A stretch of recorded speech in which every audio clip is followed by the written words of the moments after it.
Hello everyone, welcome to my channel. आज हम कक्षा 6 NCERT के पार्ट 5 अक्षरों का महत्व को पढ़ेंगे। पाठ को पढ़ने से पहले हम देख लेते हैं कि अक्षर क्या होते हैं। अक्षर अर्थात जो वर्ड होता है, जो हमारी हिंदी वर्डमाला होती है, जो कि एक एक वर्ड जो हमारा स्टार्टिंग स्टेज जो होती है हिंदी की, वो हमारी अक्षरों से मिलकर ही बनी होती है। यानी कि जो क ख ग घ होते हैं वो हमारे अक्षर होते हैं, जिसे हम इंग्लिश में लेटर भी बोलते हैं। ठीक है। तो अक्षरों से मिलकर जब एक या एक से अलग दो या दो से अधिक अक्षर मिलते हैं तो वो मिलकर बनाते हैं शब्द। यानी कि क प्लस ल, क धन ला। जब हम छोटी क्लास में बच्चे होते हैं तो हम उनको इसी तरीके से पढ़ना सिखाते हैं कि सबसे पहले हम उनको अक्षरों के बारे में बताते हैं, वर्णमाला सिखाई जाती है। उसके बाद हम उनको सिखाते हैं कि मतलब दो अक्षरों को मिलाकर हम शब्द बनाना सिखाते हैं, जैसे क धन ला, क ल। फिर ये शब्द बना हमारा, फिर दो या दो से अधिक शब्दों को मिलाकर हम एक वाक्य बनाते हैं और वाक्यों की मदद से ही हम अपनी बातों को या हमारी जो भाषा होती है एक से दूसरे तक पहुंचाते हैं और एक से दूसरे की बातों को हम समझते हैं। तो जो अक्षर होता है हमारा, ये हमारे हिंदी का सबसे छोटा वर्ड होता है, या हम इसे हिंदी की स्टार्टिंग स्टेज भी बोल सकते हैं। तो हिंदी वर्णमाला का जो सबसे छोटा समूह होता है, यानी कि हिंदी के समूह को जो सबसे छोटी इकाई है, उस इकाई को हम अक्षर बोलते हैं। तो अब पाठ को पढ़ते हैं। अक्षरों की कहानी। यह पुस्तक अक्षरों से बनी है। यानी कि जो भी बुक होती है, जो भी हमारी पुस्तक होती है, उसमें अक्षर छपे हुए होते हैं, तभी तो वो बनी हुई होती है। अक्षरों को मिलाकर शब्द बनता है और शब्दों को मिलाकर वाक्य बनता है। तो अक्षरों की कहानी है ये, जो हम आगे पढ़ेंगे। ये बता रहा है कि एक जो पुस्तक है वो अक्षरों से बनी है। सारी पुस्तकें अक्षरों से ही बनी होती हैं। तरह तरह की पुस्तकें हैं, उनमें तरह तरह के अक्षर होते हैं। दुनिया में अब तक करोड़ों पुस्तकें छप चुकी हैं। हजारों पुस्तकें रोज छपती हैं। तरह तरह के अक्षरों में हजारों की तादाद में रोज ही समाचार पत्र छपते रहते हैं। इन सब के मूल में है अक्षर। हम कल्पना भी नहीं कर सकते कि यदि आदमी अक्षर को ना जानता तो आज इस दुनिया का क्या हाल होता। कोई कह सकता है कि हम अक्षरों को अनादिकाल से जानते हैं। अक्षरों का ज्ञान हमें किसी ईश्वर से मिला है। पुराने ज़माने के लोग सचमुच ही सोचते थे कि अक्षरों की खोज ईश्वर ने की है, पर आज हम जानते हैं कि अक्षरों की खोज किसी ईश्वर ने नहीं, बल्कि स्वयं आदमी ने की है। अब तो हम यह भी जानते हैं कि किन अक्षरों की खोज किस देश में किस समय हुई। हमारी यह धरती लगभग 5 अरब साल पुरानी है।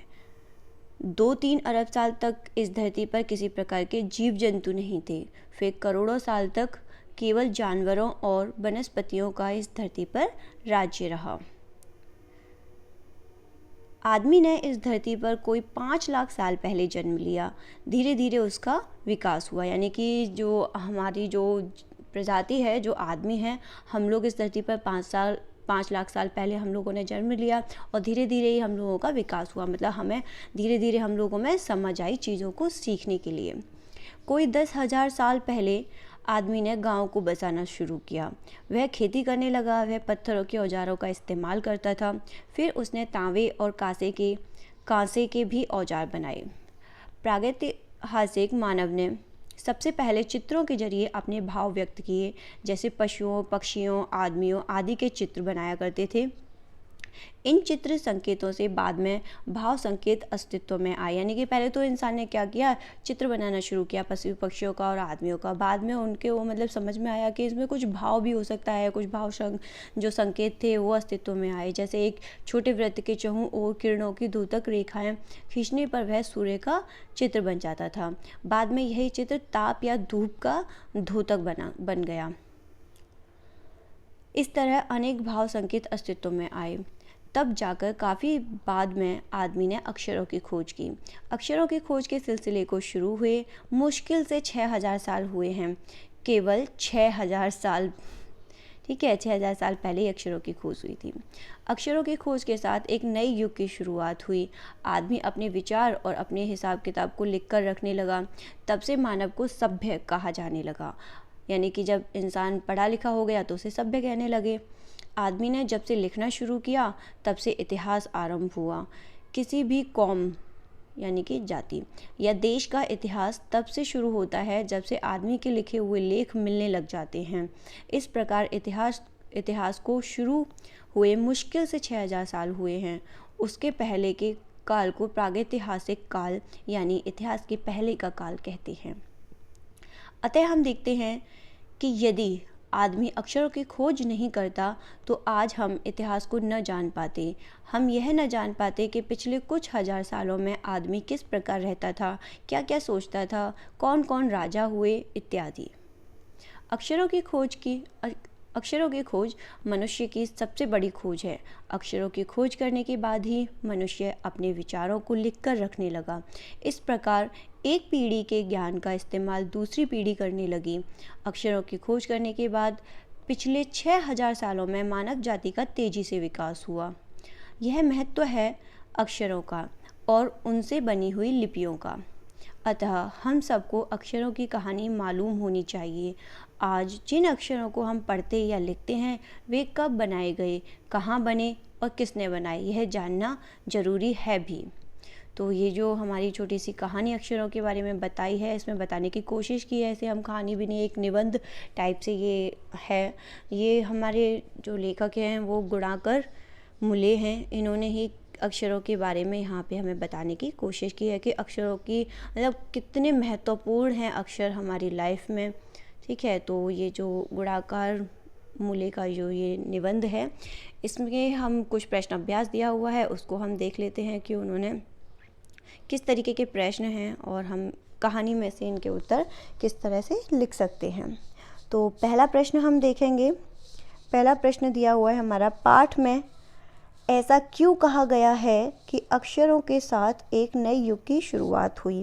देखो वैसे तो हमने पढ़ ही लिया है अक्षरों के साथ नए युग की शुरुआत कैसे हुई, क्योंकि उनके बिना हम कुछ नहीं कर पाते। अक्षरों के साथ नए युग में मतलब अक्षरों की खोज हुई जिससे हम इतिहास को जान पाए, और अक्षरों की खोज के बाद ही मनुष्य अपने विचारों को लिख कर रखने लगा।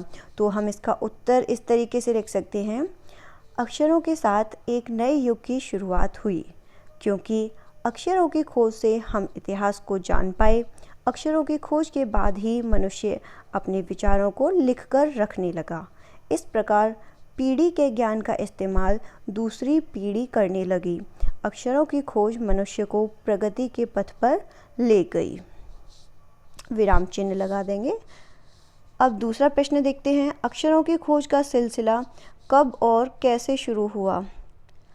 पाठ पढ़कर उत्तर लिखो। ठीक है, तो हम इसका उत्तर इस तरह से लिखेंगे,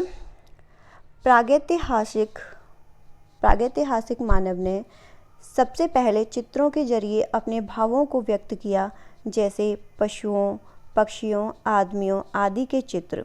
इन चित्र संकेतों के बाद भाव संकेत अस्तित्व में आए, जैसे एक छोटे वृत्त के चहुं किरणों की धोतक रेखाएं खींचने पर वह किसका चित्र बन जाता, वह सूर्य का चित्र बन जाता था। बाद में यही चित्र ताप या धूप का द्योतक बन गया। तब जाकर काफ़ी बाद में आदमी ने अक्षरों की खोज की। ठीक है, इसका उत्तर हमने अभी यहाँ पढ़ा भी था स्टोरी में, इधर हम देख लेंगे। सबसे पहले यहाँ पर ये रहा, ये जो हमारा पैराग्राफ दिया हुआ है इसी में दिया है। ठीक है, हम ब्रश का यूज़ करेंगे यहाँ से। प्रागैतिहासिक मानव ने, ये आपके दूसरे प्रश्न का उत्तर है, प्रागैतिहासिक मानव ने सबसे पहले चित्रों के जरिए अपने भाव व्यक्त किए, जैसे पशुओं, पक्षियों, आदमी के चित्र।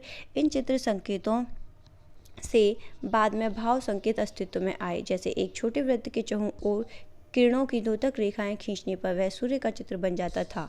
बाद में यही चित्र ताप या धूप का द्योतक बन गया। इस तरह अनेक भाव संकेत अस्तित्व में आए। ठीक है, इसके बाद हम अपनी एक लाइन लिख देंगे,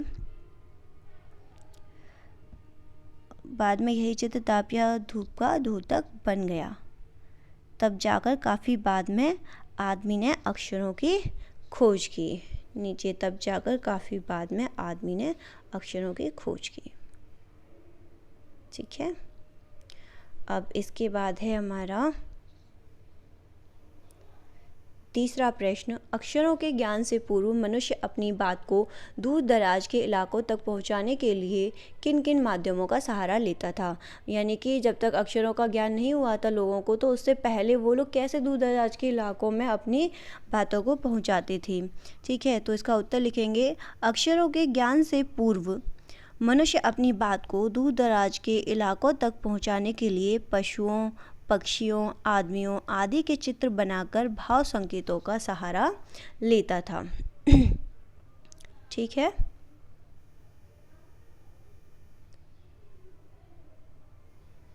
फिर से एक बार मैं इसके उत्तर को रिपीट करूंगी।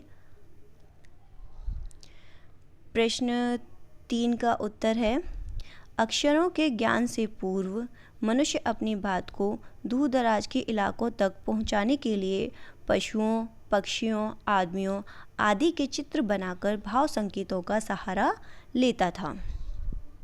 ठीक है, इसके बाद है हमारा चौथा प्रश्न, भाषा का विकास पहले हुआ, अक्षर और लिपि का बाद में। बोली गई भाषा को अक्षरों की मदद से लिखा जा सकता है। कई लोग ऐसे भी होते हैं जो अक्षर नहीं पहचानते पर भाषा अच्छी तरह जानते हैं। ऊपर की पंक्तियों को ध्यान में रखते हुए भाषा और अक्षर के संबंधों के बारे में एक अनुच्छेद लिखो। देखो बच्चों, ये थोड़ा सा बड़ा हो जाएगा क्योंकि यहाँ पे अनुच्छेद लिखना है, आपको थोड़ा विस्तार से बताना है। तो इसका मैं उत्तर आपको बताती हूँ। थोड़ा सा प्रश्न में से ही लेंगे, तो लिखना शुरू करेंगे। उत्तर 4, भाषा का आरंभ मानव की उत्पत्ति के साथ हुआ। शुरुआत में मानव ने सबसे पहले चित्रों के जरिए अपने भावों को व्यक्त किया। ये हमारे चैप्टर में स्टार्टिंग में सबसे पहले दिया हुआ है, वहीं से मैंने ये लिया है। ठीक है, तो आप देख लेंगे। फिर से शुरू से दोहराती हूँ मैं। भाषा का आरंभ मानव की उत्पत्ति के साथ हुआ। शुरुआत में मानव ने सबसे पहले चित्रों के जरिए अपने भावों को व्यक्त किया। अपनी बातों को समझाने के लिए चित्र संकेतों के बाद मानव ने भाव संकेतों का सहारा लिया। धीरे धीरे विकास की गति बढ़ने के साथ ही ध्वनि का विकास हुआ। मानव अपने विचारों को ध्वनि के द्वारा एक दूसरे तक पहुंचा सकते थे। इस तरह भाषा का विकास होता गया। अक्षरों के प्रचलन ने मानव विकास को अभूतपूर्व गति दी तथा भाषा को शिखर तक पहुंचा दिया। मानव अब अपने विचारों और इतिहास को अक्षरों में सहेज कर रखने लगा। भाषा और अक्षर एक दूसरे के पूरक हैं। कई लोग भाषा को अच्छी तरह बोल पाते हैं परंतु उन्हें अक्षर में ढाल नहीं पाते। ये लोग अपने विचारों को सहेज कर रख नहीं पाते और दूसरे के विचारों को पढ़ नहीं पाते, जिस कारण ये एक सीमित जीवन जीते हैं। अक्षरों द्वारा लेखन कार्य भाषा का अटूट अंग है। आज के दुनिया में अक्षरों के बिना भाषा की कल्पना नहीं की जा सकती। ठीक है, अब ये आपका जो प्रश्न अभ्यास निबंध से है वो कंप्लीट हो गया। 4 आपके प्रश्न हैं, चारों के उत्तर हो चुके हैं। निबंध से आगे ये आपके वही सब हैं कि मतलब उसके बाद में मतलब ये अलग हैं, आपका नोटबुक वर्क नहीं है ये। अक्षरों के महत्व की तरह ध्वनि के महत्व के बारे में जितना जानते हो उसे लिखो। तो ध्वनि के बारे में हम इस तरह से कुछ लिख सकते हैं। ध्वनि हमारे विचारों को बोलकर प्रस्तुत करने का साधन है। यह भाषा की सबसे छोटी इकाई है। इनके द्वारा ही हम एक दूसरे से बातचीत करते हैं। यह हमारे लिए बहुत महत्वपूर्ण है। ठीक है, इस तरीके से आप लिख सकते हैं। अब रेडियो की भाषा लिखित नहीं है, मौखिक है, क्योंकि रेडियो पे कुछ लिखा तो जाता नहीं, हम केवल सुन सकते हैं उसके माध्यम से। मौखिक भाषा का जीवन में क्या महत्व है, इसे शिक्षक को कक्षा में सुनाओ। ये आपका ओरली वर्क है जो आप लोग क्लास वर्क में करते हैं। तो आपका चैप्टर कंप्लीट हुआ। अक्षरों के बारे में आपको नई जानकारी मिली इस चैप्टर में। तो आपको चैप्टर पसंद आया होगा। ज़्यादा से ज़्यादा वीडियो को लाइक करें और शेयर करें अपने फ्रेंड्स के साथ। Thanks for watching my video. Have a great day. God bless you all.